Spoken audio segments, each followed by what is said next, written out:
Chapter 1, The Architecture of a Cold Life. The silence inside the house did not merely exist, it was manufactured, curated like the imported marble countertops and the towering panes of glass that insulated Julian from the rest of the world. From the outside, the residence was a triumph of modern architecture, a stark monolith of concrete and steel nestled against a hillside that overlooked the glittering expanse of the city below. It was the exact physical manifestation of the life Julian had bartered his youth to secure. Every clean line and minimalist angle screamed of wealth, of success, of a man who had successfully conquered the anxieties of his impoverished upbringing. Yet, as Julian stood by the floor-to-ceiling window of his study, holding a crystal glass of amber scotch that he didn't particularly want to drink, the view felt less like a kingdom and more like an exhibition he was locked inside of after hours. It was a Tuesday evening, a time when the city below was humming with the messy, chaotic energy of ordinary lives colliding, but inside his walls, the air was perfectly climate-controlled and utterly stagnant. Behind him, the soft, rhythmic click of heels against the polished hardwood signaled the entry of Vivian. She did not speak as she crossed the room, nor did Julian turn to acknowledge her. Their marriage had long since evolved past the need for superficial pleasantries, settling instead into a silent, deeply understood contract of mutual convenience. Vivian was beautiful in a way that mirrored the house, sharp, perfectly tailored, and impeccably composed. She stopped at the console table to drop her designer handbag, her diamond rings catching the harsh overhead gallery lighting with a cold, blinding flash. Julian watched her reflection in the dark glass of the window. She was reviewing an itinerary on her phone, her face illuminated by the pale blue glow of the screen. There was no animosity between them, no hidden betrayals or explosive arguments to point to as the source of their distance. That was the most agonizing part of Julian's reality, there was nothing explicitly wrong with his life. Vivian was an exemplary partner for the life he had chosen, she brought with her a lineage of old money, social connections that had elevated Julian's career, and a serene indifference that allowed him to work late into the night without guilt. They were two business partners sharing a luxury estate, maintaining an immaculate public image while living as ghosts in parallel universes. As Vivian finally left the room, her departure marked only by the fading cadence of her footsteps, Julian let his forehead rest against the cold glass. The numbness was creeping in again, that familiar, suffocating weight that had become his constant companion over the last 5 years. He remembered the exact day he had made his choice, the terrifying crossroads where his ambition had choked out his courage. He had looked at the piling bills of his youth, the exhausting uncertainty of trying to build a future out of nothing but passion, and he had panicked. He had convinced himself that love was a fragile, unreliable currency, that it could not buy the peace of mind that financial fortress walls could provide. So, he had broken his own heart, and in doing so, he had shattered Clara's. Even now, after half a decade of forced forgetting, the mere thought of Clara's name in the silent chambers of his mind caused a sharp, visceral ache in his chest. Clara, who had smelled of salt air and cheap oil paints. Clara, whose laughter used to fill the cramped, drafty apartment they had shared with a warmth that no heated flooring could ever replicate. He had left her standing on a train platform in the rain, offering her a coward's explanation wrapped in the language of practical necessity. He had told himself she would heal, that he would adapt, and that wealth would eventually fill the hollow spaces inside him. But the money had only acted as a magnifying glass for his poverty of soul. Every luxury he acquired became a monument to what he had sacrificed to get it. He owned a fleet of cars he drove without pleasure, he wore bespoke suits that felt like armor shielding a corpse, he slept in a king-sized bed where the distance between him and his wife felt like a vast, uncrossable ocean. He had traded a life of vivid, terrifying color for a monochrome existence of high-end security. Julian closed his eyes, the scotch in his hand growing warm and forgotten. He was only 34, yet he felt as ancient and hollowed out as the stone cliffs beneath his home. He had built a perfect life, free from the threat of financial ruin, free from the instability of the unknown. And as the city lights blinked out one by one in the midnight fog, Julian had to face the terrifying, unshakable truth that would haunt him into the early hours of the morning. He had achieved everything he had ever fought for, and it was absolutely nothing. Chapter 2, The gray horizon. The morning brought no relief from the stagnation of the night, offering only a shift from deep shadow to a pale, uniform gray that washed over the city. Julian's routine was a masterpiece of clockwork precision, a sequence of automated movements designed to minimize the need for thought or feeling. He dressed in silence, choosing a charcoal suit that felt heavy, like a layer of chainmail meant to protect him from the world, or perhaps to keep his own hollow spirit from leaking out. He did not eat. Instead, he swallowed a cup of black coffee that tasted only of bitterness and heat, standing at the kitchen island while the automated blinds slowly rose to reveal a foggy morning that bled the sky and the sea into one endless, muted canvas. Vivian passed through the kitchen briefly, a vision of pristine white wool and gold accents, her mind already consumed by the logistics of an upcoming gallery gala. They did not touch, nor did they look each other in the eye as they crossed paths. A polite nod, a phantom movement of domestic acknowledgement, and then she was gone, her departure marked by the distant, muted purr of her car leaving the garage. Left alone in the massive kitchen, Julian stared at the faint smudge his thumb had left on the pristine surface of his coffee cup. The emptiness of the house seemed to expand in her absence, pressing against his ears with a physical weight. His commute was an exercise in luxurious isolation. Locked inside the soundproof cabin of his sedan, the chaotic roar of the morning traffic was reduced to a distant, muffled hum. He watched the world through tinted glass, observing the pedestrians hurrying along the sidewalks under a canopy of black umbrellas. They looked soaked, cold, and thoroughly uncomfortable, yet Julian found himself envying them. They were reacting to the elements, they were feeling the sting of the wind and the dampness of the air. They were alive in a way he had not been for 5 years.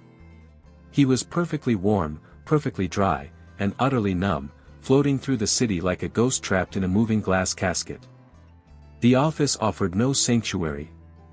As the managing partner of a prestigious investment firm, Julian's days were a relentless barrage of spreadsheets, high-stakes acquisitions, and cold, calculated decisions. He sat at the head of a massive mahogany boardroom table, surrounded by men and women who spoke in the sterile language of margins, yields, and risk assessment.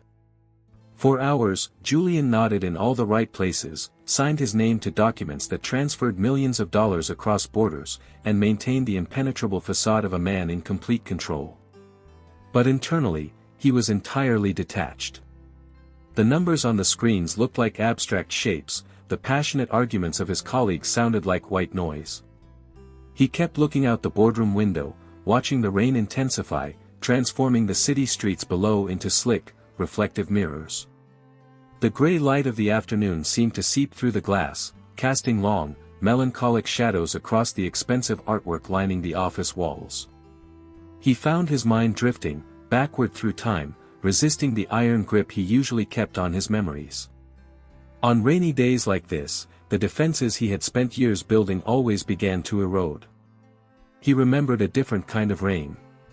He remembered a leaking ceiling in a third-floor walk-up, where he and Clara had spent an entire afternoon laughing as they strategically placed pots and pans on the floor to catch the rhythmic plop-plop of the water.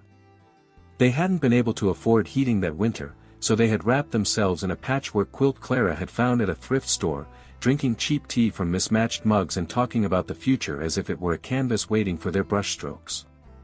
In those days, Julian had been terrified of the poverty that loomed over them, but looking back from the summit of his financial success, he realized that the drafty, leaking apartment had been the only place he had ever truly been warm. By the time the final meeting concluded, the office had emptied out, leaving Julian alone in the twilight of his corner suite. The desk lamp cast a solitary pool of amber light over a mountain of unread reports, but he could no longer pretend to care. The golden handcuffs he wore had never felt heavier. He stood up, leaving the paperwork untouched, and walked out into the quiet hallway. He didn't want to go home to the cold, modern fortress on the hill, and he couldn't bear the thought of another silent dinner. He needed to walk. He needed to feel the rain on his face, to hear the real, unedited sound of the world, to prove to himself that his heart was still beating, even if it was only beating out of habit. Chapter 3, The Golden Fracture. The rain did not fall in sheets, it misted, a heavy, suffocating dampness that clung to the stone facades of the historic district and turned the asphalt into a dark, oil-slicked mirror reflecting the neon pulses of the city. Julian walked with his collar turned up, his expensive umbrella forgotten in the back seat of his car. He wanted the cold. He wanted the sharp, biting reality of the droplets hitting his skin, a desperate attempt to shock his senses out of the perpetual anesthesia of his life. The sidewalk was crowded with commuters rushing toward the underground stations, a sea of anonymous shoulders and lowered heads, everyone locked within the urgent boundaries of their own destinations. Julian moved among them like a phantom, unseeing and unseen, his leather shoes clicking a solitary rhythm against the wet pavement. He stopped at the edge of a wide, cobblestone intersection where a historic iron-framed greenhouse had been converted into an upscale floral and coffee market. The warmth from within leaked out into the damp evening air, carrying with it the rich, earthy scent of damp soil, espresso, and crushed eucalyptus leaves. Julian paused under the wrought iron awning, watching the steam rise from the espresso machine inside, a cozy sanctuary of light and life that felt entirely alien to him. He was about to step back into the gray flow of the sidewalk when a movement near the display of autumn branches caught his eye. A woman was standing by a wooden crate of deep burgundy dahlias, her back to him. She wore a simple, olive-green canvas coat, her dark hair pinned up loosely with a silver clip, a few stray curls escaping to rest against the nape of her neck. She wasn't rushing. While the rest of the city scurried to escape the weather, she moved with a deliberate, grounded grace, lifting a heavy bundle of branches to her face to catch their scent. Julian's breath caught in his throat, a sudden, violent contraction that felt like a physical blow to his ribs. The world around him, the blare of distant taxi horns, the rustle of umbrellas, the chatter of the crowd, instantly went entirely silent, reduced to a vacuum of white noise. The cold gray tint that had colored his vision for 5 long years fractured, shattering into a million pieces as a sudden, overwhelming rush of golden light seemed to flood the space around her. It was Clara.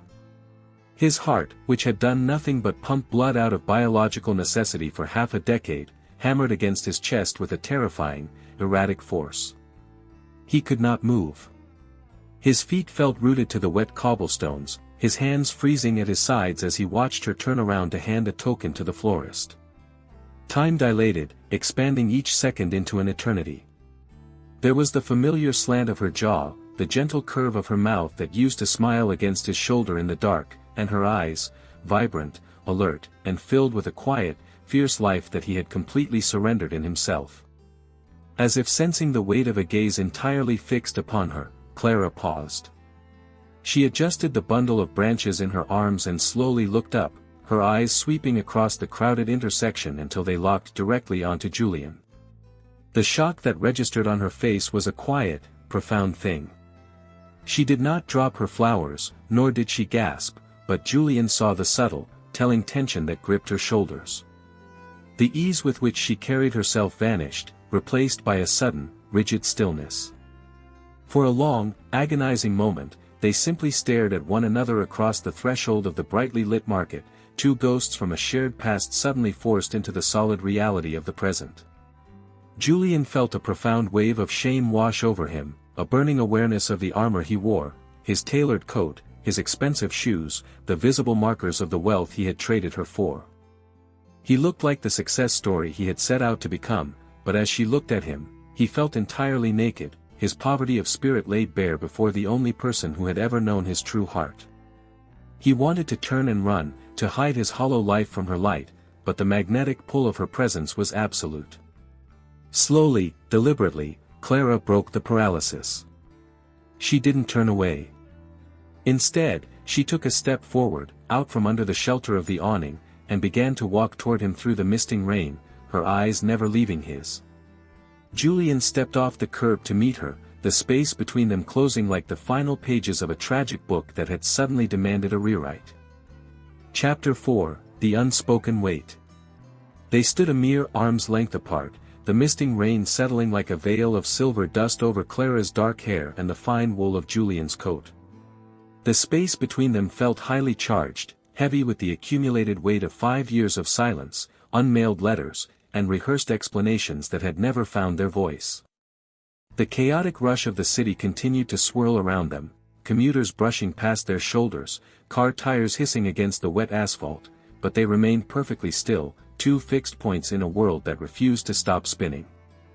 Julian's eyes mapped the subtle changes the years had carved into her face. There were tiny, faint lines at the corners of her eyes, etched by smiles he had not witnessed and suns he had not shared. But she looked entirely solid, anchored to the earth in a way that he, with all his millions, could never master. She didn't look bitter, she looked complete. In her arms, the deep burgundy dahlias and autumn branches trembled slightly, the only outward sign that her internal composure was experiencing the same seismic tremor that was currently tearing Julian's chest apart. Without a single word spoken, a silent understanding passed between them. Julian looked toward a small, dimly lit tea shop across the cobblestone square, a quiet, subterranean refuge with low ceilings and amber-tinted windows. Clara followed his gaze, paused for a heartbeat, and then gave a slow, deliberate nod. They turned and walked side by side, keeping a careful, agonizing distance between their coats, as if a physical touch might shatter the fragile reality of the moment and return them to their respective solitudes. Descending the stone steps into the tea shop, the heavy wooden door shut out the muffled roar of the city, replacing it with the gentle, rhythmic hiss of a steaming kettle and the soft acoustic hum of a cello playing from a hidden speaker. The air was thick with the scent of dried orange peel, star anise, and roasted tea leaves. It was a space designed for intimacy, for low whispers and long-held secrets, making Julian feel incredibly conspicuous in his rigid corporate attire. He selected a small wooden table in the furthest, most shadowed corner of the room, pulling out a chair for her with a hand that shook imperceptibly. Clara placed her bundle of flowers carefully on an empty chair beside her, treating them with a gentle reverence that reminded Julian instantly of how she used to handle her art supplies. She peeled off her wet canvas coat, revealing a simple, hand-knit sweater of soft cream wool. As she sat down, Julian took the seat opposite her. The small wooden table between them felt like a vast, uncrossable desert, yet it was the closest he had been to her in half a decade. A server approached, moving like a shadow, placing a heavy cast-iron teapot and two small ceramic cups without handles between them before disappearing back into the amber gloom. The steam rose in lazy, twisting ribbons, obscuring and then revealing her face in the candlelight. Julian stared at the tea pouring into his cup, unable to look her in the eye for a moment as a profound wave of grief washed over him. He looked down at his own hand resting on the dark wood of the table. There, catching the dim candlelight, was his wedding ring, a thick, unyielding band of platinum. It felt incredibly heavy, a physical anchor chaining him to the cold, sterile fortress on the hill, to Vivian, to the loveless contract he had signed in exchange for security.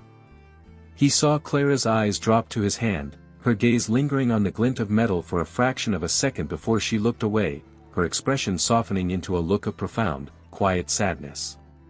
She did not reach out to comfort him, nor did she display anger. Instead, she lifted her ceramic cup with both hands, seeking its warmth, and looked out the small, street-level window where the feet of anonymous strangers passed by in the rain. Julian watched her profile, the curve of her throat, the way her fingers cradled the rough clay of the cup. He realized with absolute, terrifying clarity that the man he had spent 5 years becoming, the wealthy, successful executive, meant absolutely nothing to the woman sitting across from him. She didn't see his success, she saw his cage. And as the silence stretched out between them, filled only with the warmth of the steam and the ache of what could have been, Julian knew that the slow process of his undoing had officially begun.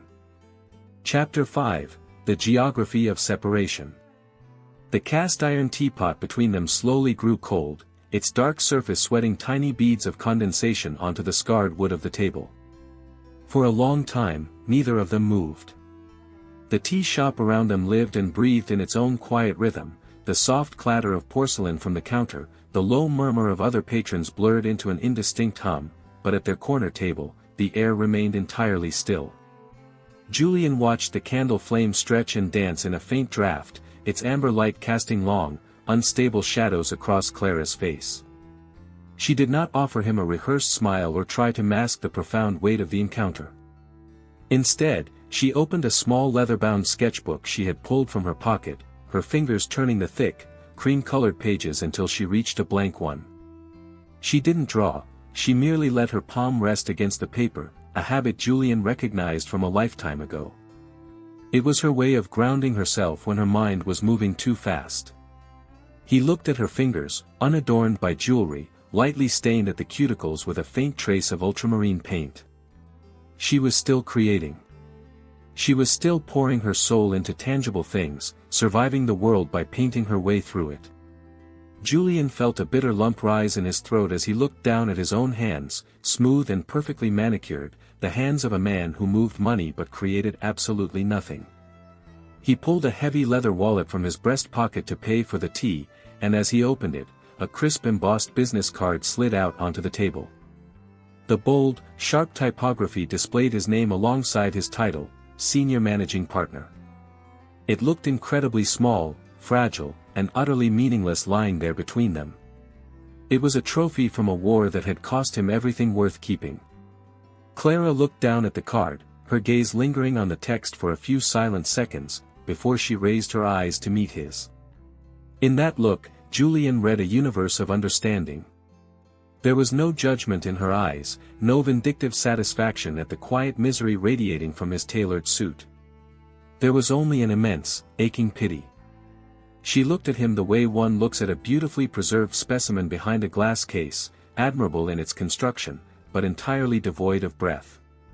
She reached out, her hand hovering over the table for a split second before she gently pushed his business card back toward him. She didn't need his title to know who he had become, and she didn't need an explanation to understand the price he had paid for it. The silent communication between them was sharper, more agonizing than any spoken argument could ever be. Through a series of subtle shifts, the way she tilted her head toward the rain outside, the slight, bittersweet curve of her mouth, she was showing him the life she had built in his absence. It was a life that had undoubtedly known hardship and lean winters, but it was a life born of her own choices, untainted by compromise. She had kept her freedom, he had sold his for a premium. A sudden shift in the tea shop's atmosphere broke their trance. A group of loud, laughing strangers entered through the heavy front door, bringing with them a blast of cold wind that caused the candle on their table to flicker violently and die, leaving them in the dim, gray twilight of the corner. Clara looked at the blackened wick, then up at Julian, and a soft, final expression of farewell settled over her features.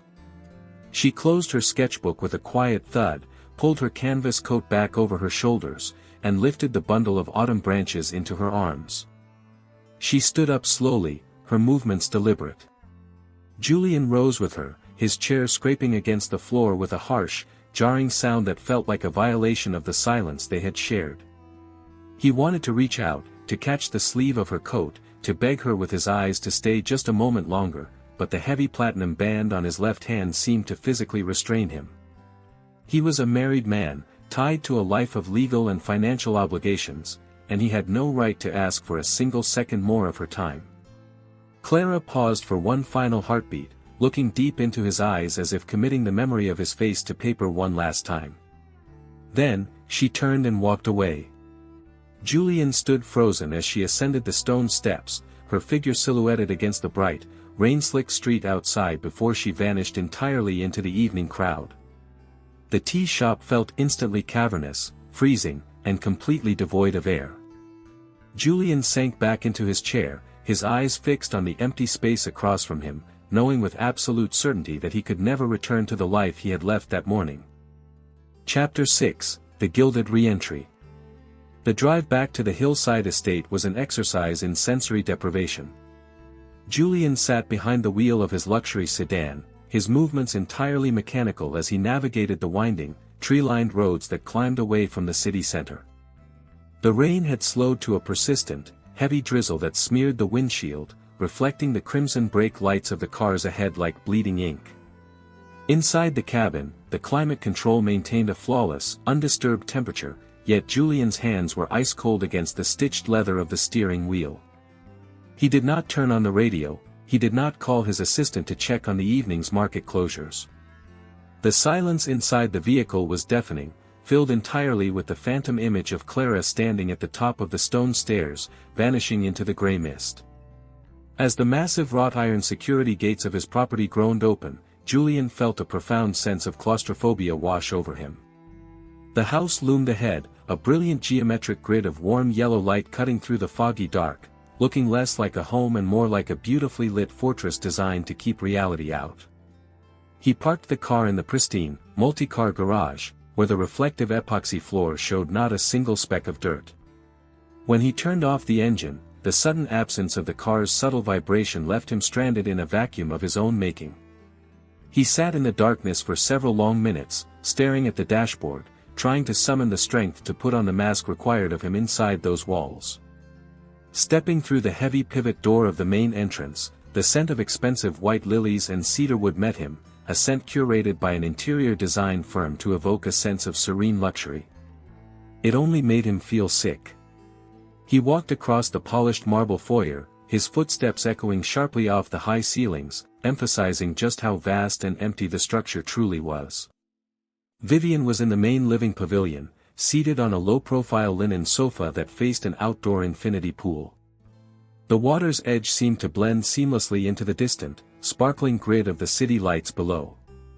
She was dressed in an elegant silk lounge robe, a tablet resting in her lap as she swiped through seating charts for an upcoming charity gala.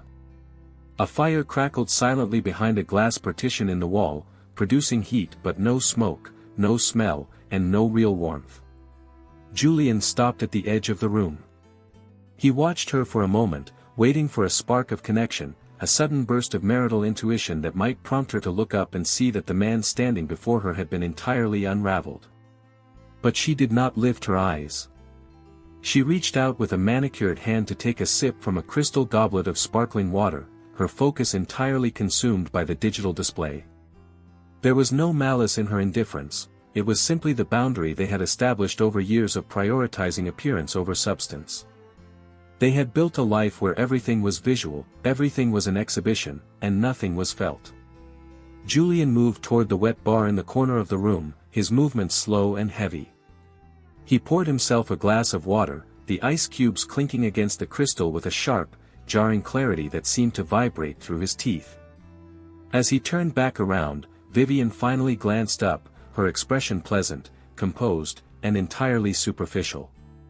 Her eyes swept over his damp coat, his slightly disheveled hair, and the empty look in his eyes. She paused for a fraction of a second, her brow furrowing slightly in mild curiosity, before her gaze drifted down to the tablet once more. She made a brief gesture with her hand toward a thick stack of printed invitations on the console table, a silent reminder of his obligations for the weekend ahead. Julian looked at the invitations, his name printed in elegant, raised gold lettering next to hers.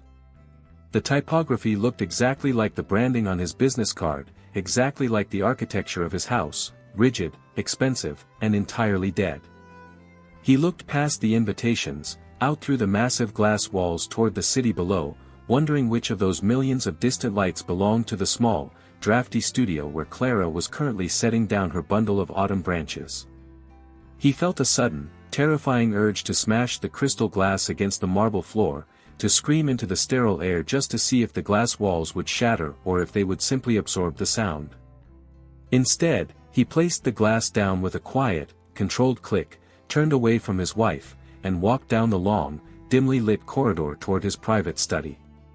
He closed the heavy door behind him, locking himself into the darkness, knowing that the man who had entered this house 5 years ago was dead, and the ghost that remained could no longer bear the weight of the gold that bound him.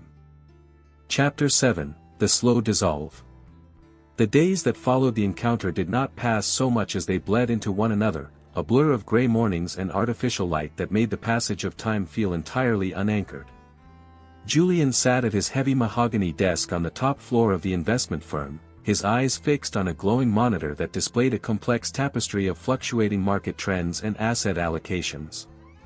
To anyone looking through the glass walls of his office, he appeared as he always did, the epitome of corporate focus, a calculated machine navigating the tides of high finance.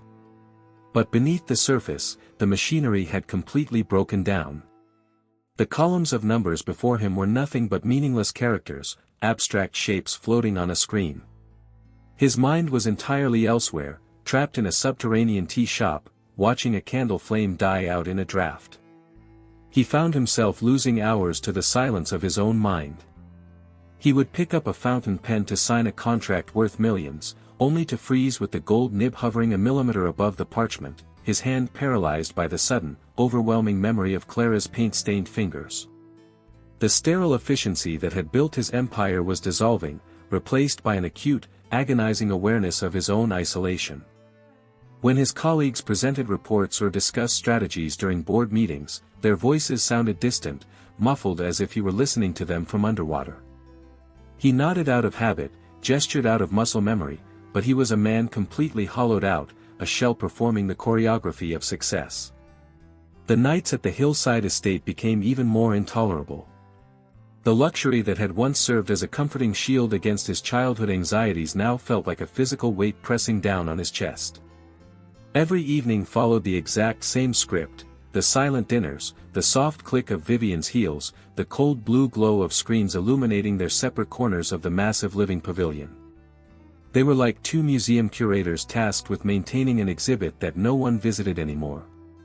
One night, while standing by the outdoor infinity pool, Julian looked down at the sprawling grid of the city below, watching the headlights of thousands of cars crawling along the highways like a colony of glowing insects. He wondered where she was in that vast labyrinth. Was she looking out at the same rain? Was she sitting in a room filled with the scent of oil paints, entirely unburdened by the kind of wealth that kept him awake until dawn? By Friday afternoon, the paralysis had reached a breaking point. Julian could no longer maintain the fiction of his professional life. He abruptly closed his laptop in the middle of a working day, left a stack of urgent acquisition files untouched on his desk, and walked out of the building without a word to his administrative assistant. He didn't take his luxury sedan. Instead, he walked out into the crisp afternoon air, letting his feet guide him back toward the historic district where he had seen her. It was a desperate, uncalculated impulse, a complete betrayal of the discipline that had defined his entire adult life. The historic quarter was bathed in the pale, golden light of a late autumn sunset. The shadows of the iron-framed building stretched long and thin across the cobblestones, and the air carried the crisp, smoky scent of wood-burning chimneys. Julian moved through the streets like a man searching for a lost fragment of his own identity. He passed the greenhouse flower market, his heart hammering violently against his ribs as he glanced inside, but the wooden crates of burgundy dahlias were gone, replaced by winter greens. He descended the stone steps into the subterranean tea shop, sitting at the same corner table for an hour, staring at the empty wooden chair opposite him until the server looked at him with quiet concern. Leaving the tea shop, he found himself walking toward the older, working-class neighborhood on the eastern edge of the district, the place where the artists, craftsmen, and independent makers kept their small workshops. It was an area he had deliberately avoided for 5 years, a place that held too many echoes of the dreams he had abandoned.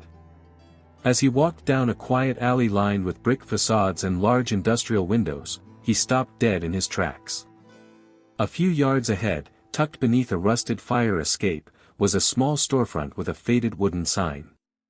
Through the large pane of glass, illuminated by the warm, flickering glow of an antique Edison bulb, he saw canvases stacked against the walls, jars of brushes, and a single, tall wooden easel standing in the center of the room. It was a sanctuary of raw creativity, completely untainted by the sterile minimalism of his own world. Julian stepped closer to the glass, his breath fogging the window as his eyes searched the shadows of the studio, his entire existence hanging on the desperate hope that he might catch a glimpse of the woman who held the keys to his gilded cage. Chapter 8, The Window to the Soul. Julian pressed his back against the rough, cold brickwork beside the studio window, his heart hammering a frantic, erratic rhythm against his ribs. He felt like a thief stalking a life that did not belong to him, a trespasser on holy ground. Slowly, deliberately, he shifted his weight to look through the glass once more, keeping himself half hidden within the deep shadows cast by the overhead fire escape. The glass was cool against his forehead, a stark contrast to the burning anxiety that flushed through his skin. Inside the studio, the world was bathed in a thick, amber warmth that seemed to defy the chilly autumn dusk settling over the alleyway. There were no sleek surfaces here, no minimalist angles or curated exhibitions of sterile wealth. The room was a chaotic, beautiful testament to a life spent in the pursuit of creation. Shelves lined with glass jars held raw pigments of lapis, ochre, and deep crimson, bundles of dried lavender and eucalyptus hung from the exposed wooden ceiling beams, and stacks of stretched canvases leaned against the walls like old friends waiting for their turn to speak. In the center of it all stood Clara. She was dressed in a pair of faded denim overalls over a thick charcoal sweater, her sleeves rolled up to her elbows. Her hair was gathered in a messy topknot, held in place by a single wooden paintbrush. She was standing before a massive canvas that sat upon a heavy, paint-splattered timber easel. Julian watched, utterly transfixed, as she moved. There was an absolute certainty in her posture, a fierce, quiet focus that made the rest of the universe seem to vanish around her. She held a wide palette knife in one hand, loading it with a thick dollop of deep burgundy paint, the exact shade of the dahlias she had been carrying on the day they crossed paths. With a fluid, confident sweep of her arm, she pressed the blade against the canvas, applying the pigment with a deliberate, textured stroke that caught the warm light of the hanging bulb. She stepped back, tilting her head to analyze the mark, her brow furrowing in deep thought before she wiped her hand across her apron, leaving a new smear of red against the canvas fabric. Julian felt a profound ache open up in his chest, a vacuum of intense longing that physically pulled at his breathing. He wasn't just looking at the woman he loved, he was looking at a human being who was completely, entirely alive. Clara's life was modest, the studio was small, the furniture was worn, and she likely worried about the cost of coal for the coming winter, but she possessed an unshakable wealth of spirit that no bank account could ever quantify. She was the master of her own time, the architect of her own soul. She had chosen the uncertain, rocky path of authenticity, and it had rewarded her with a radiant serenity that made Julian's corporate kingdom look like a pile of ashes. He looked down at his own reflection warped in the glass window pane.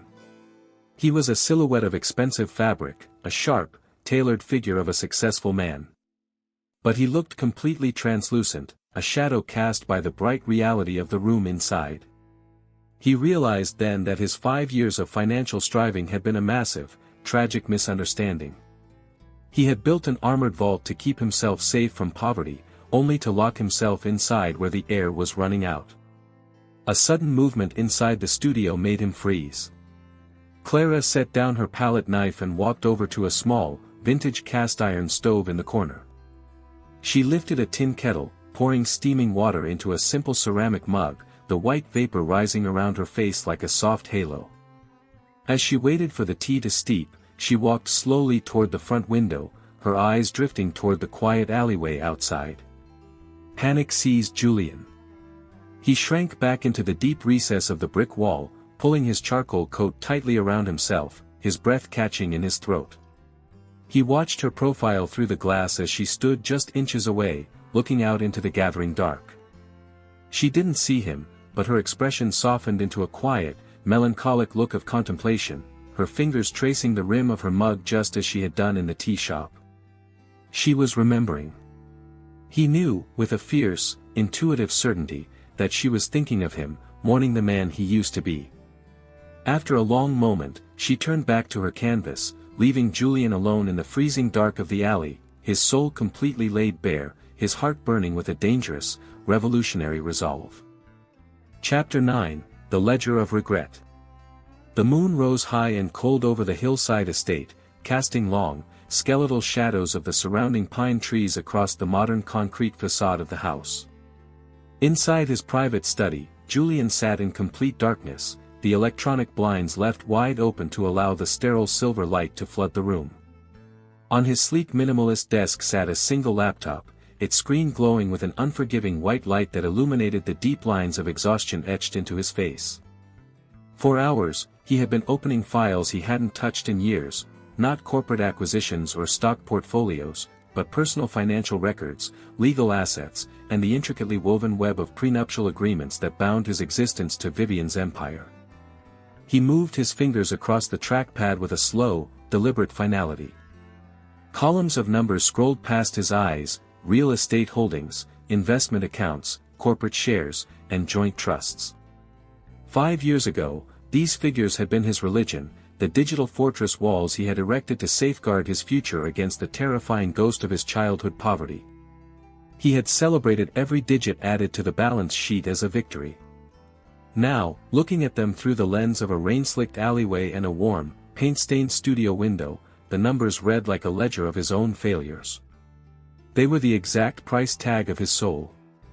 He pulled a heavy, leather-bound folder from the bottom drawer of his desk, the original marriage contract and financial division agreement signed half a decade ago.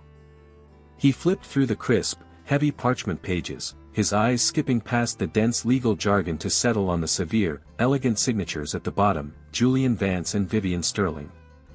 The ink looked dry, permanent, and suffocating. The terms were absolute. Any attempt to dissolve the union without mutual consent or cause would trigger a catastrophic financial forfeiture. He would have to surrender his shares in the firm, walk away from the hillside estate, and liquidate the vast majority of the wealth he had sacrificed his youth to acquire. Julian leaned back in his leather chair, letting his head fall back against the headrest as he stared at the ceiling. A profound, terrifying sense of calm began to settle over him, displacing the frantic anxiety that had consumed him for days. The realization did not arrive like a lightning bolt, it came like the slow, inevitable rising of the tide. He looked at the luxury around him, the rare first-edition books lining the shelves, the imported Italian desk, the bespoke watch ticking quietly on his wrist. None of it could breathe. None of it could look at him with eyes full of quiet, fierce life. If he stayed here, he would continue to grow wealthier, more successful, and increasingly dead until there was nothing left of him but a tailored suit sitting in an empty boardroom. He reached out and closed the laptop. The sudden absence of the screen's glow left the room entirely dependent on the cold, natural moonlight. He stood up and walked to the window, looking down at the glittering expanse of the city below. The choice before him was no longer about money or stability, it was a choice between survival and slow, comfortable suicide. He knew what he had to do. He could not slip away in secret, nor could he continue to live a lie that insulted both the woman he had lost and the woman he had married. He looked down at his left hand, turning the heavy platinum ring around his finger until it slid off, resting in the palm of his hand. It felt incredibly light now that the illusion of its value had been shattered. He placed the ring on the center of his desk, positioning it perfectly atop the leather-bound folder of the marriage contract. Tomorrow, the sun would rise on a day of painful, explosive honesty. He would face Vivian, he would face his partners, and he would begin the agonizing process of tearing down the gilded cage he had spent his entire life building, brick by expensive brick. Chapter 10, The Morning of Ashes. The dawn did not break with a dramatic burst of light, it arrived as a slow, freezing bleed of pale gray through the eastern expanses of glass. The fog from the valley had crawled up the hillside during the night, wrapping the estate in a thick, suffocating shroud that made the outer world disappear entirely. Inside the main living pavilion, the air was perfectly, artificially still.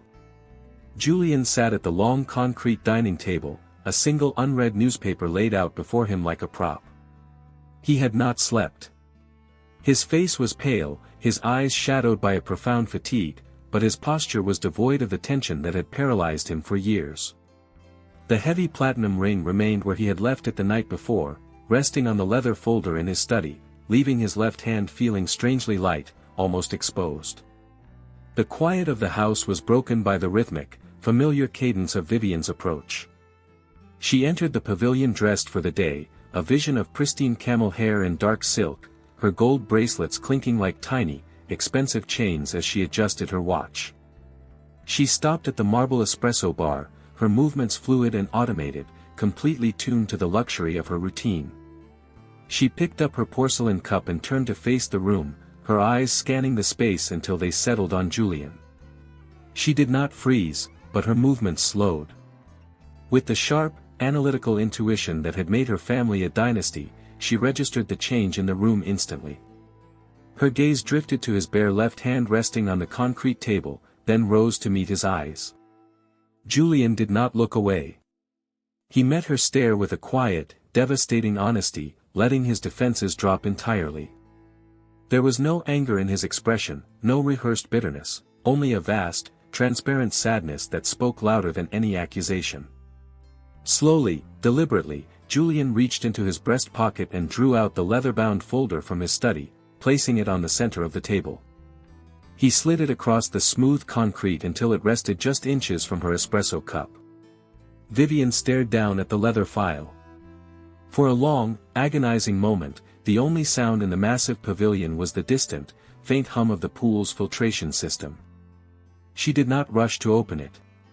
Instead, she set her cup down with a controlled, delicate click, her face hardening into an impenetrable mask of aristocratic composure.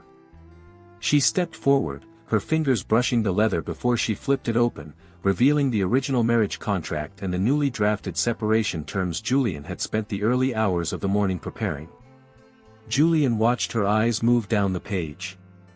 He saw the exact moment she realized what he was doing, and what he was giving up. The terms were a complete financial suicide.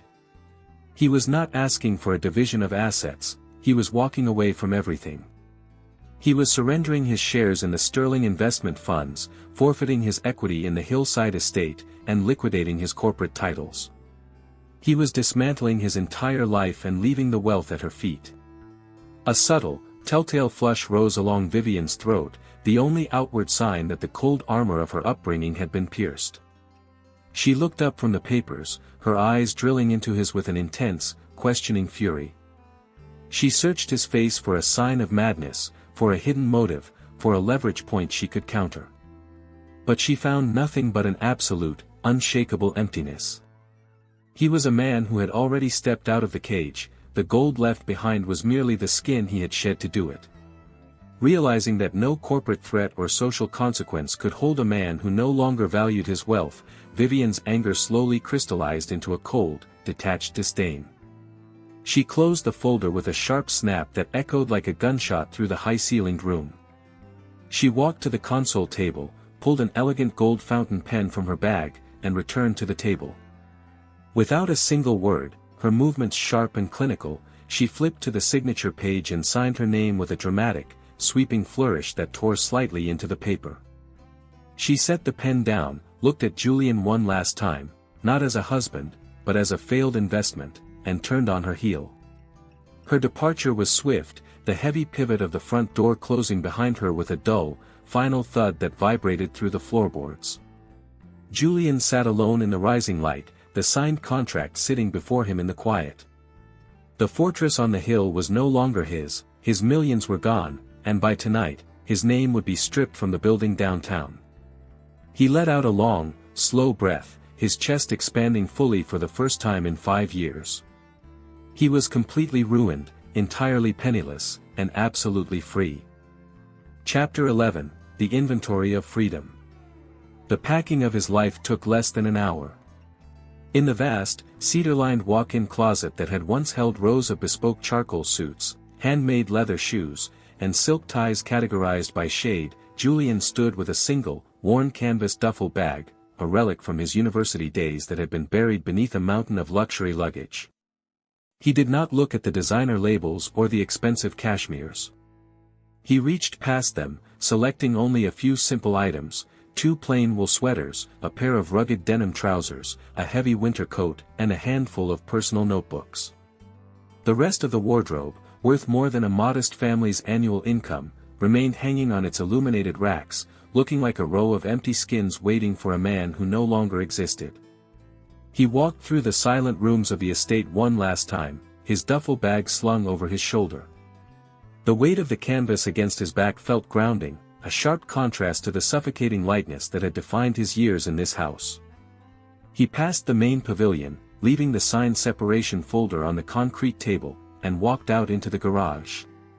He didn't approach the sleek sports cars or the luxury sedan that had served as his glass casket during his daily commutes. Instead, he walked past them to the far corner, where a vintage, slightly battered utility vehicle sat, an asset he had purchased years ago under his own name, long before the marriage contract had swallowed his identity. He threw his bag into the passenger seat, turned the key in the ignition, and listened to the raw, unrefined roar of the engine. It wasn't the quiet, digital hum of his modern cars, it was a mechanical, vibrating sound that felt real, honest, and full of friction. As the heavy iron gates of the estate opened to let him out, Julian did not look back in his rearview mirror. He drove down the winding hillside road, descending through the thick wall of fog until the sterile modern fortress on the hill vanished entirely from his life, dissolving into the gray mist behind him. The journey into the city felt entirely different this time. He wasn't watching the world through the defensive barrier of tinted executive glass. He rolled the window down, letting the freezing, damp autumn air rush into the cabin, biting at his cheeks and whipping through his hair. The smell of the city, the exhaust of the city buses, the heavy aroma of roasting chestnuts from the street vendors, the sharp tang of wet asphalt, flooded his senses, shocking his nervous system out of its 5-year slumber. He wasn't navigating toward the gleaming glass skyscrapers of the financial district, he was heading east, toward the older, brick-lined quarters where the rent was cheap and the buildings carried the scars of history. By the time the afternoon light began to fail, Julian had found what he was looking for, a small, third-floor studio apartment located above an old printing press. The space was incredibly modest, bordering on austere. The floors were unpolished timber planks that creaked under his weight, the walls were exposed brick that had been painted white decades ago, and a single, large industrial window looked out over a maze of fire escapes and laundry lines. The heating was a cast-iron radiator that hissed and clanked loudly when he turned the valve, producing a dry, uneven warmth that smelled faintly of rusted iron. Julian dropped his canvas bag onto the mattress in the corner of the room and walked over to the window. He looked out at the gathering twilight, watching a flock of pigeons circle the brick chimneys of the neighborhood. There was no infinity pool here, no marble foyer, no curated luxury to protect him from the harsh realities of life. If the winter was brutal, he would feel it in his bones. If his savings ran low, he would have to work with his hands to fill his plate. But as he pressed his palm against the rough, unpolished wood of the window frame, Julian felt a profound, electric thrill ripple through his veins. He was entirely unprotected, completely broke, and utterly responsible for his own breath. He was no longer a shadow in a beautiful exhibition, he was a man standing on his own 2 feet, ready to begin the slow, agonizing, and beautiful work of his own resurrection. Chapter 12, The Friction of Labor. The transformation of a man does not happen in the quiet moments of contemplation, it happens in the physical, bruising friction of everyday survival. For Julian, the first true week of his new existence was defined by the scent of machine oil, sawdust, and the bitter taste of industrial dust at the back of his throat. He had not sought out a position in the world he knew, there were no digital spreadsheets, no climate-controlled high-rises, no phone calls to brokers in London or New York. Instead, he had walked down to the ground floor of his building, into the cavernous, rumbling belly of the old printing press that sat beneath his studio apartment, and offered the palms of his hands to the foreman in exchange for a weekly envelope of cash. The work was relentless, mechanical, and entirely unforgiving to a man whose hands had done nothing but sign checks and hold crystal glasses for 5 years. Julian's day began at 5 in the morning, long before the sun had even begun to turn the city's eastern horizon from black to slate gray. The printing press was a living, breathing beast of iron gears and heavy rollers that groaned and shook the entire foundations of the building. His job was simple yet exhausting, hoisting massive, heavy rolls of raw newsprint onto the feeder spindles, hauling crates of lead type across the concrete floor, and monitoring the ink wells to ensure the dark indigo fluid didn't clog the fast-moving plates. By noon of the third day, Julian's body was a map of new aches and unfamiliar pains. His shoulders throbbed from the weight of the paper rolls, his lower back felt tightly bound, and his fingers, once perfectly smooth and manicured, were split at the cuticles, stained with a dark, stubborn grease that refused to wash away under the cold water of the communal sink. But as he sat on a wooden crate during his short afternoon break, eating a simple meal of rye bread and hard cheese wrapped in brown paper, he looked down at his ruined hands with a strange, fierce sense of pride. These were no longer the hands of a ghost inhabiting a gilded cage. They were the hands of a builder, a worker, a man who was paying for his own bread with the sweat of his brow. The physical labor acted as a powerful filter for his mind, burning away the residual numbness that had accumulated over his years with Vivian. When he returned to his third-floor studio in the evenings, his muscles burning with exhaustion, he didn't lie awake staring at the ceiling until dawn, tormented by regret. The moment his head hit the simple feather pillow, he fell into a deep, dreamless sleep, the kind of profound rest that only comes to those who have emptied their physical reserves into the earth. He deliberately kept away from the historic district and the brick alleyway where Clara's studio sat. The urge to run to her, to show her his signed separation papers, to tell her that he had broken his chains, was a constant, burning ache in his chest. But he restrained himself with a discipline born of profound respect. He knew that if he went to her now, he would still be carrying the stench of his old life, the desperate need for her to validate his sacrifice. He didn't want to offer her a broken man looking for a savior. He wanted to wait until he had built a completely new foundation on his own terms, until he could stand before her window not as a wealthy executive who had panicked, but as a free man who had proven he could survive the winter on nothing but his own strength. As the week ended, Julian stood by his large industrial window, watching the rain streaking the glass in the twilight. The cast-iron radiator clanked loudly beside him, filling the small white room with its dry, metallic warmth. He held his weekly wages in his hand, a small stack of crumpled bills that wouldn't have paid for a single dinner at the restaurants he used to frequent. Yet, as he folded the money and placed it on his wooden table, he felt a deep, unshakable sense of security that no investment portfolio had ever provided. He was no longer afraid of the dark, he was no longer afraid of being poor, and for the first time in 5 long years, he was completely at peace with his own reflection. Chapter 13, The Frost and the Filament. Winter descended upon the city with the swift, brutal stroke of an iron blade, transforming the autumn gray into a sharp, crystalline white. The winds howled off the northern bay, sweeping through the brick alleys of the old industrial quarter and rattling the massive window frame of Julian's third-floor studio. The cast-iron radiator beside his bed worked overtime, hissing and clanking like a dying steam engine as it fought against the drafts that leaked through the aged timber walls. Julian woke early, his breath forming tiny, ephemeral clouds of vapor in the dark room before he had even pulled back the heavy wool blankets.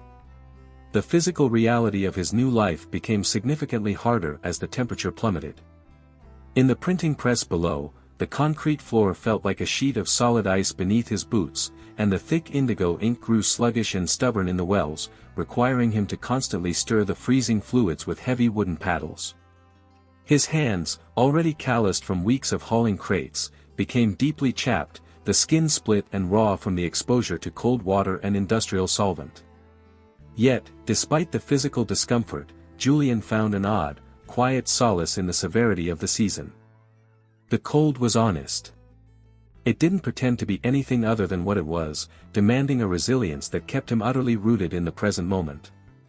On a freezing Saturday afternoon, having completed his shift at the press, Julian walked through the neighborhood to purchase fuel for his small cooking stove. The streets were quiet, the sidewalks dusted with a fine layer of dry, powdery snow that crunched rhythmically under his leather work boots. He wore his heavy winter coat, his hands shoved deep into his pockets, his chin tucked down against the biting wind. He was no longer the man who watched the winter from behind the heated glass of a luxury estate, he was a part of the elements, navigating the frost alongside the shopkeepers, the laborers, and the anonymous street vendors who populated the quarter. As he passed a small, independent bookstore at the corner of a narrow lane, a splash of color in the window display caught his eye. He stopped, the cold air burning his lungs as he stepped out of the wind to look through the glass. The shopkeeper had arranged a collection of local literary journals and art catalogs on a bed of dried pine cones. In the center of the display was a newly printed volume detailing the contemporary artisan movement within the city. Julian's heart skipped a beat, a sudden rush of heat flushing through his chest despite the freezing temperature outside. There, gracing the thick textured cover of the catalog, was a high-resolution print of a painting. It was a stunning, visceral depiction of an ocean shoreline at twilight, rendered in deep, moody blues and violent strokes of ultramarine, but bleeding at the center into a warm, defiant glow of golden light.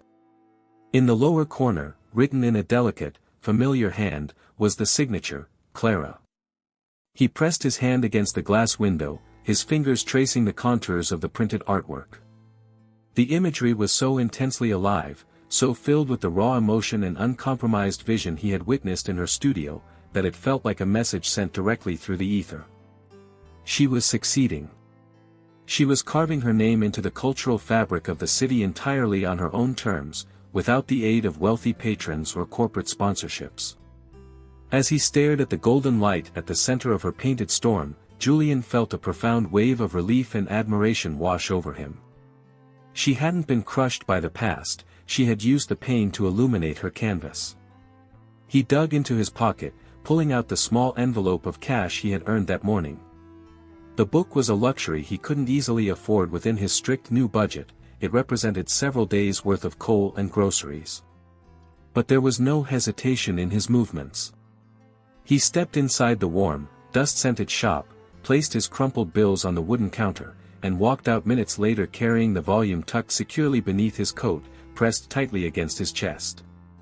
Back in his freezing studio, as the twilight turned the room a deep, uniform violet, Julian sat by his small desk and lit a single candle. He opened the book to the cover image, letting his scarred fingers rest against the printed strokes of her brush. He didn't feel the sting of the drafts or the ache in his shoulders from a long week of labor. He looked out his window toward the distant, snow-dusted chimneys of the city, knowing that the distance he was keeping was working its silent magic. He was no longer a wealthy parasite seeking to warmth vampire her light, he was becoming a man who could stand in the same cold, brave the same winter, and offer her an equal partnership built on the solid ground of his own redemption. Chapter 14, The Final Echo. The depths of January brought a different kind of silence to the city, not the peaceful quiet of a sleeping landscape, but the heavy, muffled stillness that follows a blizzard.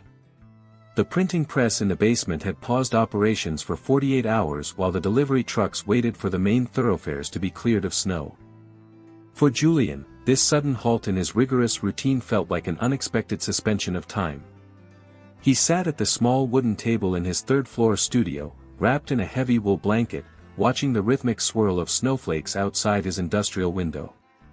Beside him, the candle flame stood perfectly upright, casting a steady, amber glow over the open art catalog containing Clara's shoreline painting. With no physical labor to consume his energy, his mind naturally sought out a deeper inventory of his transformation. He looked around the room, which had grown to feel less like an austere cell and more like a sanctuary. A small stack of firewood sat neatly by the iron stove, two mismatched ceramic mugs sat drying on the counter, a shelf held his personal journals, their pages filling up with a raw, unedited prose that had replaced his corporate financial reports. He had lost his physical empire, but he had reclaimed his internal territory. He was completely awake to the world. The mid-afternoon light was fading into a deep indigo when a gust of wind rattled the metal mail slot at the bottom of the building's main stairwell. Julian descended the creaking timber steps to retrieve the morning papers that had finally been dropped off by a bundled courier. Back in the warmth of his studio, he unrolled the crisp, ink-scented pages onto his table, intending to check the local weather forecasts. But as he smoothed out the paper, a prominent headline in the financial section caught his eye, causing him to freeze.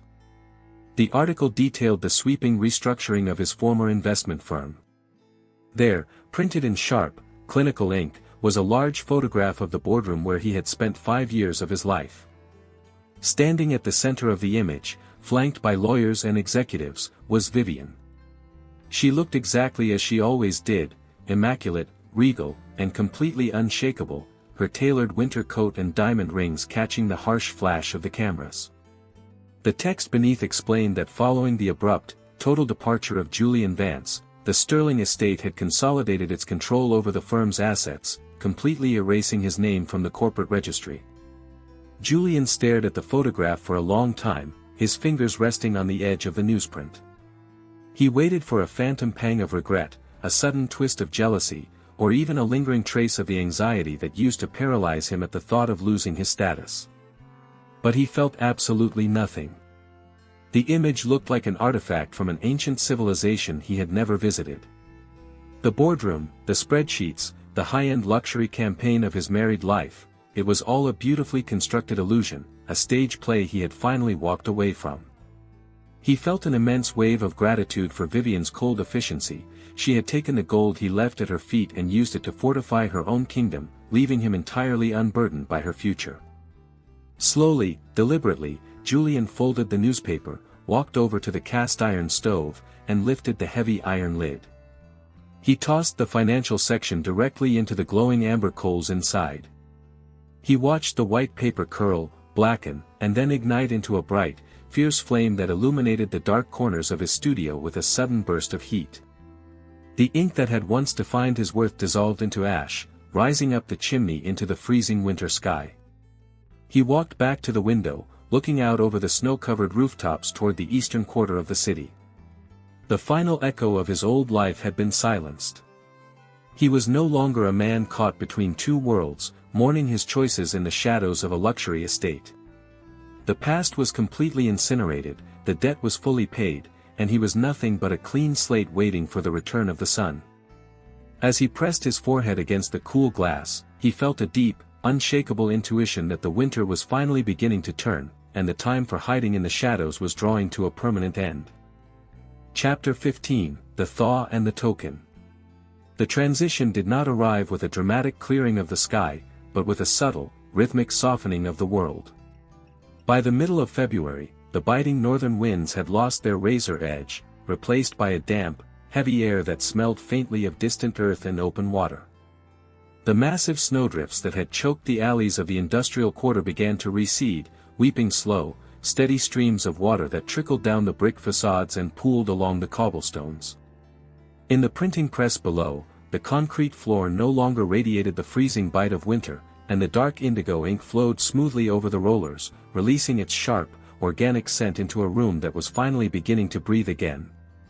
Julian stood by his industrial window, his shirt sleeves rolled to his elbows as he watched a single patch of blue sky cut through the breaking clouds. The cast-iron radiator beside him let out a soft, sporadic hiss, no longer needing to battle the freezing drafts of the past months. He looked down at his arms and his hands. The skin was permanently changed, bronzed by labor, calloused along the palms, and marked by small, faded scars from his work with the iron machinery. He was physically broader, more grounded, his posture stripped of the rigid, defensive tension that had once made him look like an exhibit in his own home. He looked like a man who had survived a long winter in the trenches of his own soul and had emerged unbroken. With the arrival of the thaw, the deliberate isolation he had maintained for months began to feel less like a necessary discipline and more like a cocoon that had served its purpose. He was ready. He had proven to himself that he could survive without his titles, his millions, or his safety nets. He had built a life out of nothing but his own sweat and resolve. But he still refused to simply barge into Clara's studio and disrupt the peace she had so carefully cultivated. He needed a bridge, a silent, unpretentious gesture that would signal his presence and his transformation without demanding anything in return. On his Saturday afternoon break, Julian walked away from the industrial press, heading toward an old, timber-framed mercantile shop that specialized in raw materials for the city's traditional artisans. The air inside the shop was a rich, evocative mixture of unrefined linseed oil, raw beeswax, and aged pine. For an hour, Julian moved slowly down the narrow aisles, his calloused fingers brushing past rolls of coarse linen canvas and jars of dry pigment. He stopped before a display of handmade artist tools crafted by a local blacksmith. There, resting on a bed of dark velvet, was a small palette knife. It was an exquisite piece of functional art, its blade forged from a single piece of high-carbon steel that had been beaten and tempered until it possessed a perfect, flexible spring. The handle was carved from a deep, rich piece of reclaimed walnut wood, polished to a soft sheen that felt warm and perfectly balanced in the palm of his hand. It was an instrument designed for a lifetime of heavy use, a tool meant to push thick, beautiful color across a canvas. Julian lifted the knife, checking its weight against his calloused thumb. It was expensive within the boundaries of his weekly wages, representing a significant sacrifice of his grocery budget for the coming week. But as he looked at the dark wood of the handle, he didn't see an expense, he saw a token of absolute respect for the life she had chosen. He paid the shopkeeper with his crumpled cash, wrapped the tool in a simple piece of brown butcher paper, and tied it securely with a length of rough hemp twine. As the golden hour of dusk began to paint the brick alleys in shades of soft amber, Julian walked toward the eastern quarter, his heart beating with a steady, powerful rhythm that carried no trace of his old anxiety. He turned down the familiar lane, keeping his head lowered as he approached the front of Clara's studio. The large industrial window was dark, indicating she was away from the workspace for the evening. Through the glass, he could see the massive canvas from weeks ago, now completed, its deep blues and golden light standing silent in the shadows of the room. Julian stepped into the recessed entryway of the studio door. He bent down, his leather boots creaking softly against the damp stone, and placed the brown paper package squarely on the threshold. He didn't leave a note, he didn't sign his name. There was no need. The choice of the tool, the simplicity of the wrapping, and the sheer intention of the gesture would speak with a perfect, mathematical clarity to a woman who navigated the world through her senses. He stood up, looked at the studio one last time, and walked back into the gathering twilight, his spirit lighter than it had been in 5 long years. He had left a seed in the melting snow, and for the first time, he was entirely content to wait and see what the spring would bring. Chapter 16, The Deciphered Sign. The following morning broke with a brilliant, unclouded clarity that felt like a physical benediction over the city. The sun, climbing higher into the late February sky than it had in months, cast a bright, pale gold light across the brick facades of the eastern artisan quarter, turning the lingering patches of frost on the rooftops into shimmering ribbons of silver dew. Julian sat on a low stone bench under the shadow of an old brick archway 50 yards down the lane, a simple tin mug of black coffee cradled in his calloused hands. He kept his collar turned down, his posture relaxed, blending seamlessly into the morning landscape of deliveries, early morning laborers, and neighborhood residents beginning their day. He was not there to stalk or to force a confrontation, he was simply there to witness the completion of the circle he had set in motion. Precisely at 8 o'clock, the familiar figure of Clara appeared at the far end of the lane. She was walking with a light, rhythmic stride, her olive-green canvas coat open to the morning air, a soft linen scarf loosely wrapped around her neck. She carried a small basket containing fresh bread and a tin of milk from the morning market. Julian watched her over the rim of his mug, his heart beating with a deep, slow resonance that felt entirely different from the frantic panic of their first meeting. He saw the genuine ease in her movements, the unburdened grace of a person who owed nothing to the world but her own truth. As she reached the recessed entryway of her studio, she stopped. Her eyes dropped immediately to the small, brown paper package resting dead center on the stone threshold.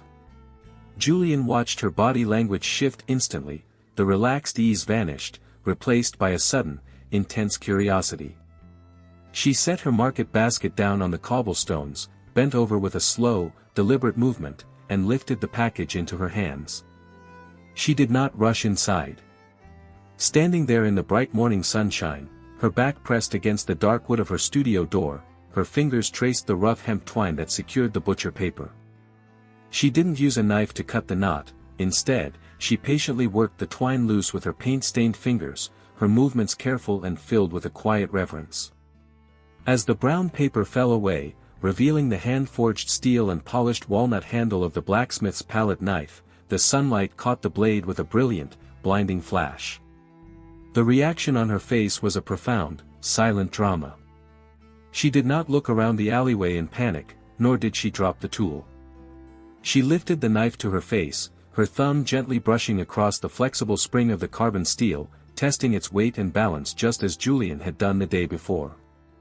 Then, her eyes dropped to the handle, tracing the rich grain of the reclaimed walnut wood. She knew.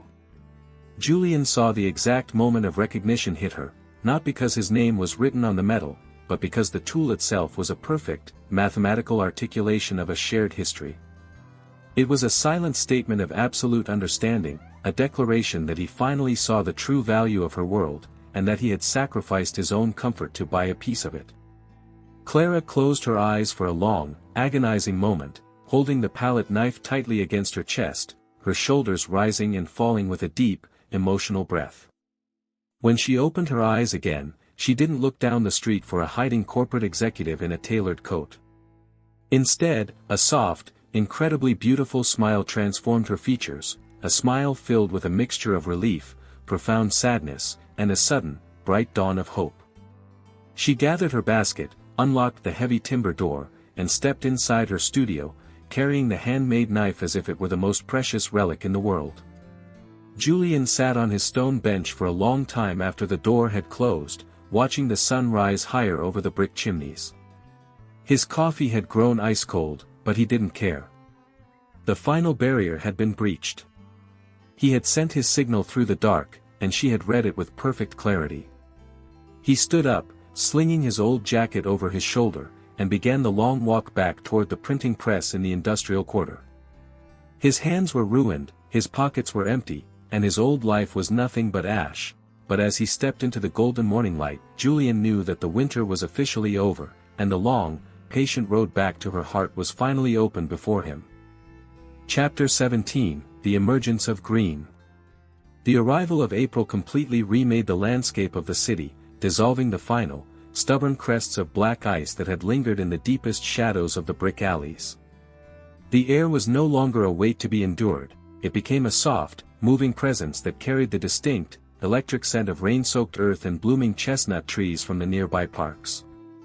Along the banks of the canal that cut through the industrial district, wild grass burst violently through the fractures in the old stone retaining walls, a fierce explosion of bright green that claimed the forgotten spaces of the working-class quarter.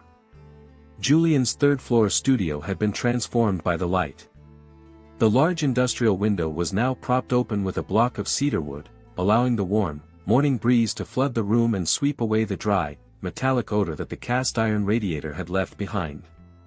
The sun, climbing higher each day, cut a long, brilliant rectangle of gold across the unpolished timber floors, illuminating the simple, clean order he had established.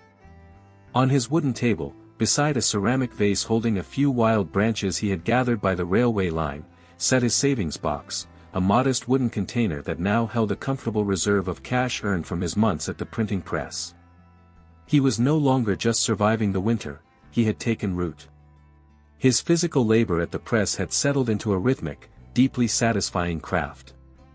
Julian's body had fully adapted to the heavy demands of the machinery. His shoulders were broad and loose, his posture unburdened by the phantom weight of his past corporate identity.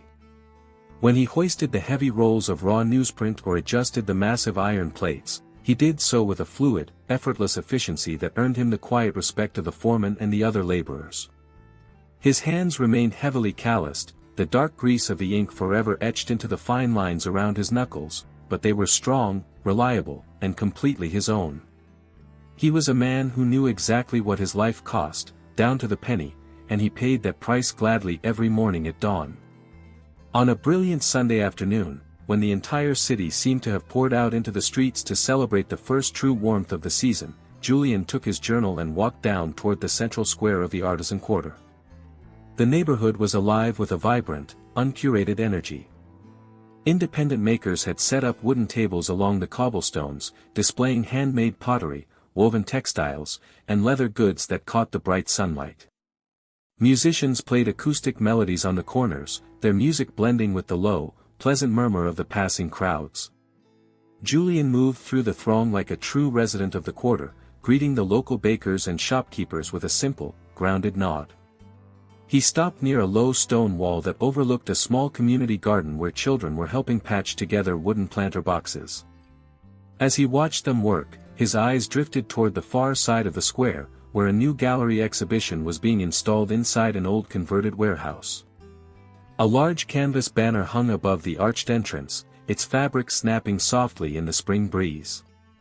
Julian's breath caught in his throat, a familiar, powerful surge of emotion rushing through his chest as he read the bold, hand-painted lettering on the sign.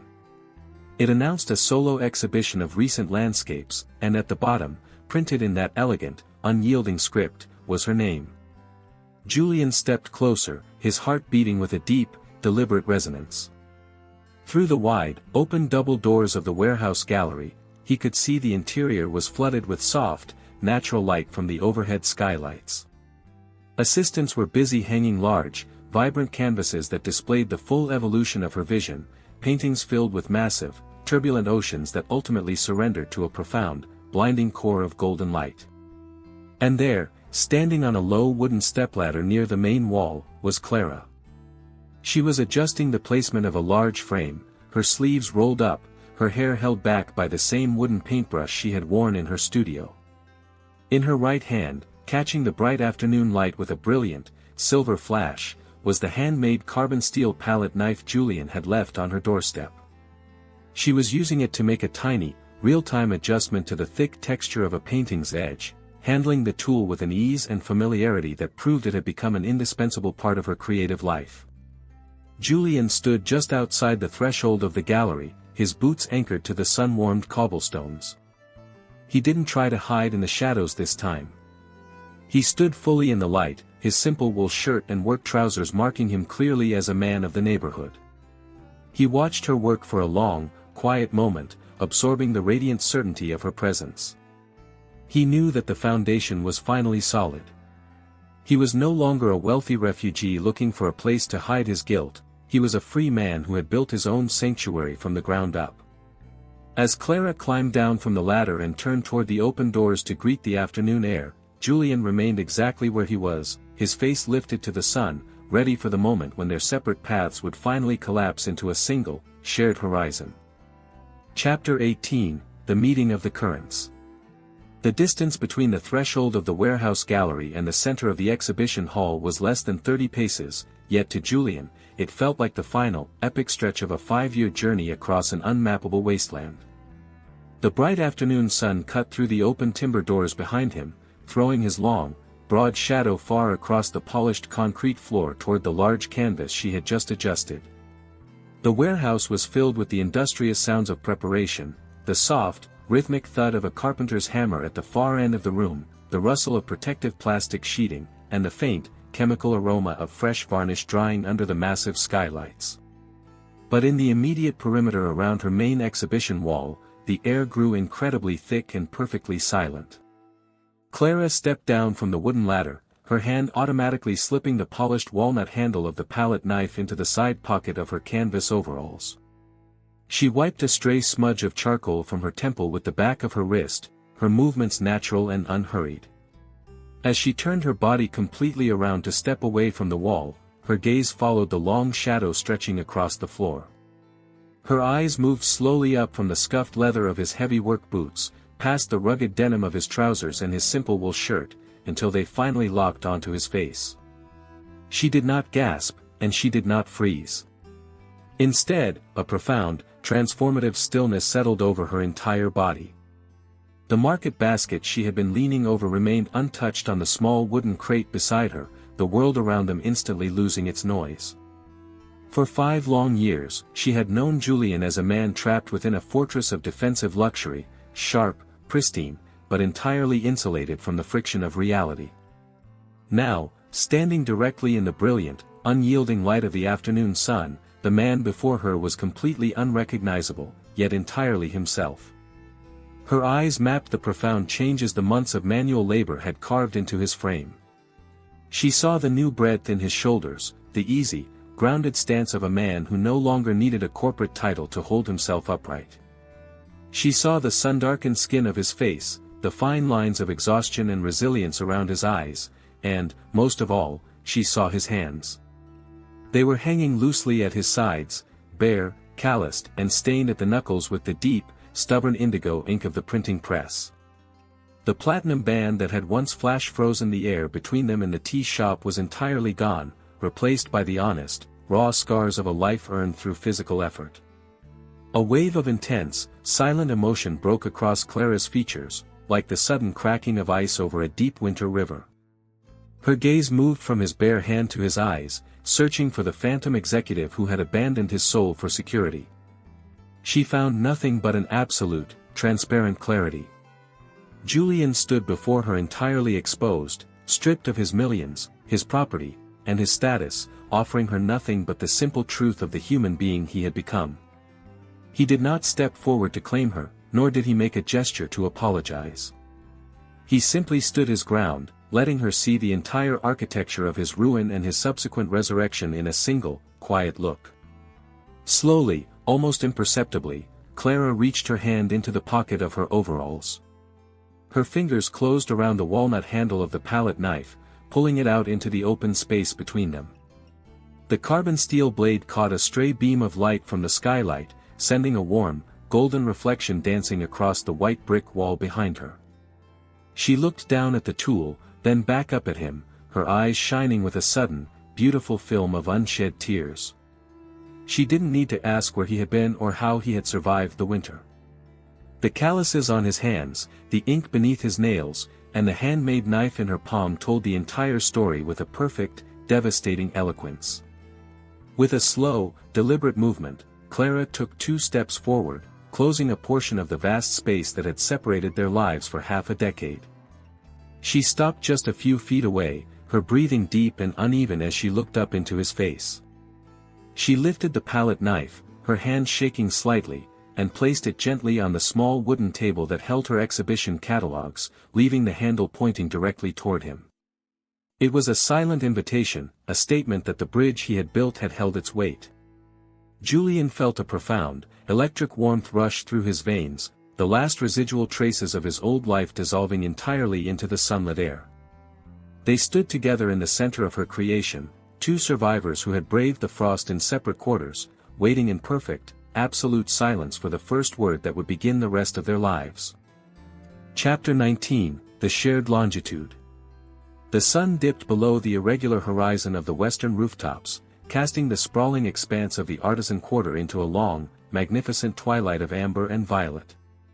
As the warehouse gallery grew dim, the assistants completed their evening tasks and departed, leaving the large industrial space entirely to the silence that had settled between the two of them. Julian did not offer his hand, nor did Clara make a move to close the final inches of physical space that separated them. Instead, with a quiet, synchronized understanding that required no coordination, she reached over to retrieve her market basket, while Julian picked up the heavy wool jacket he had draped over the wooden railing. They turned toward the wide double doors together, stepping out of the gallery and into the cooling spring evening as a singular entity moving through the world. The walk through the neighborhood was a slow, meditative process of reacquaintance. They moved side by side along the damp cobblestones, their shoulders occasionally brushing with a gentle, reassuring friction that felt entirely real. The city around them was settling into its nocturnal rhythm, the street lamps' flicker awoke with a soft, orange hum, and the low, musical chatter from the sidewalk bistros spilled out into the lanes, creating a pleasant background noise that filled the silence without disrupting it. For 5 years, Julian had traveled these same paths with his mind racing toward financial targets, insulated behind the reinforced glass of his luxury vehicle. Now, walking at Clara's pace, his boots crunching softly on the scattered petals of blooming chestnut trees, he felt completely anchored to the earth. He was not rushing toward a destination, he was already there. As they transitioned from the artisan village into the rougher, brick-lined paths of the industrial district, the architecture around them grew taller, more imposing, and deeply historic. Clara looked up at the towering warehouses and the rusty iron fire escapes with a keen, painterly curiosity, her eyes tracing the way the deep violet sky cut between the sharp geometric rooflines. She was adjusting her understanding of him in real time, matching the man who had left her in a rainstorm with the man who now navigated these working-class alleys with an unshakable familiarity. She saw the local baker offer Julian a brief, respectful nod as they passed, and she watched Julian return the gesture with the quiet ease of a man who belonged to the neighborhood. He was no longer a wealthy tourist visiting the shadows, he had become a part of the masonry.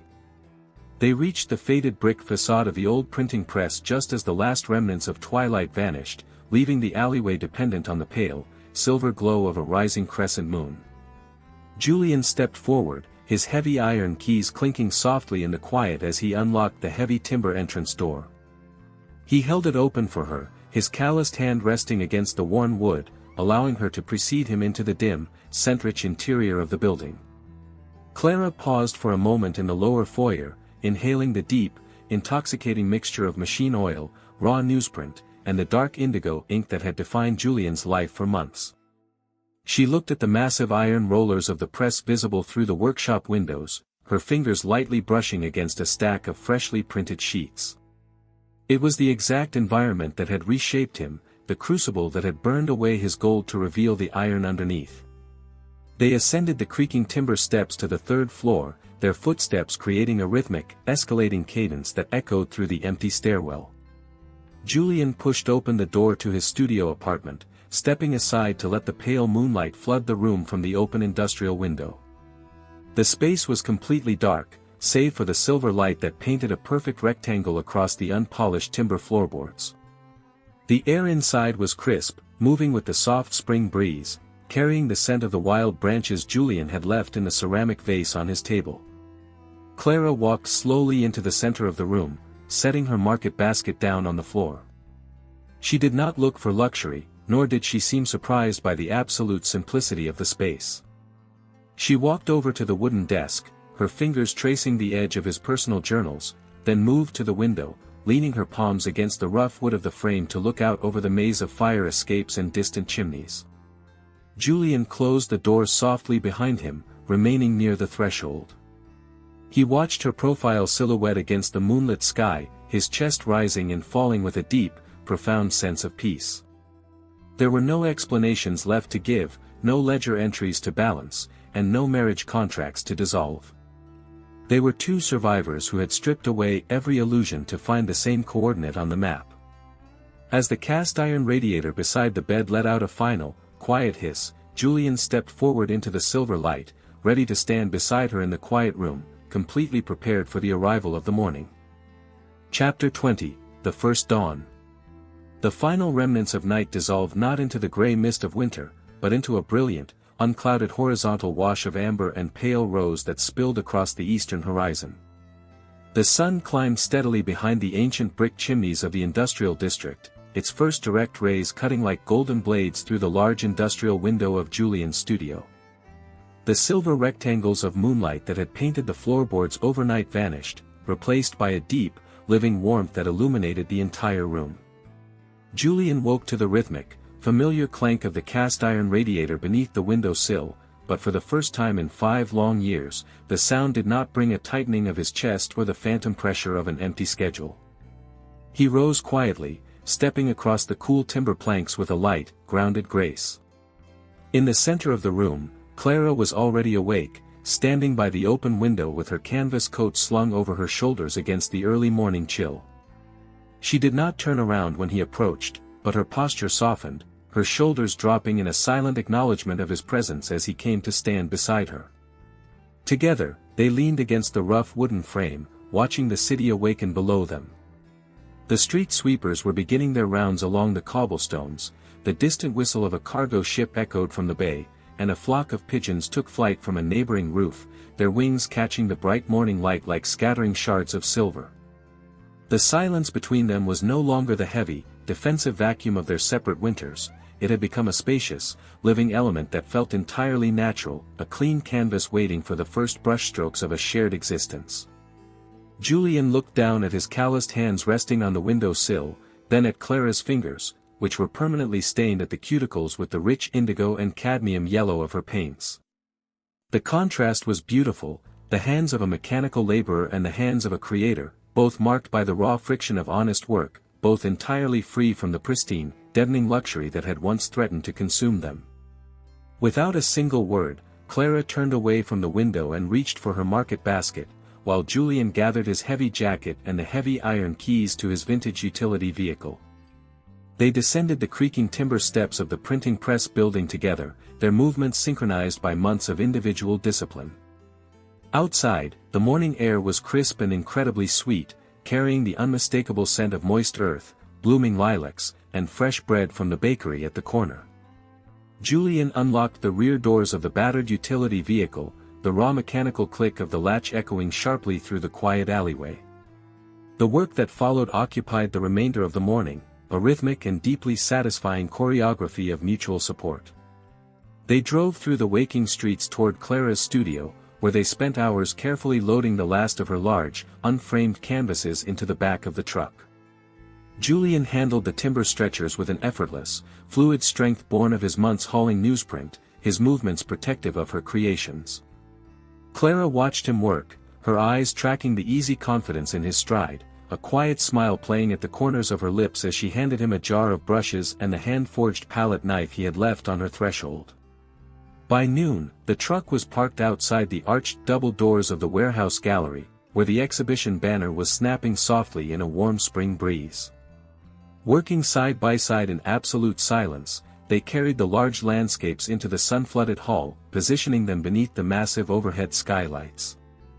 The paintings filled the space with a visceral, triumphant energy, oceans of deep ultramarine that fully surrendered to an unshakable, blinding core of golden light. When the final frame was secured to the white brick wall, Julian stepped back, standing at the center of the gallery with his arm lightly brushing against hers. The sun was directly overhead now, pouring a brilliant, vertical sheet of light through the glass ceiling that illuminated the entire horizon of her work. He looked at the paintings, then down at the simple wooden handle of the palette knife tucked securely into her pocket, and finally into her eyes. The journey was entirely complete. The gold had been surrendered, the fortress on the hill had been left to the dust, and the corporate kingdom had been reduced to ash. He was entirely broke, physically spent, and completely stripped of his old armor, but as he stood beside her in the absolute, radiant quiet of her creation, Julian knew he was finally, irrevocably alive.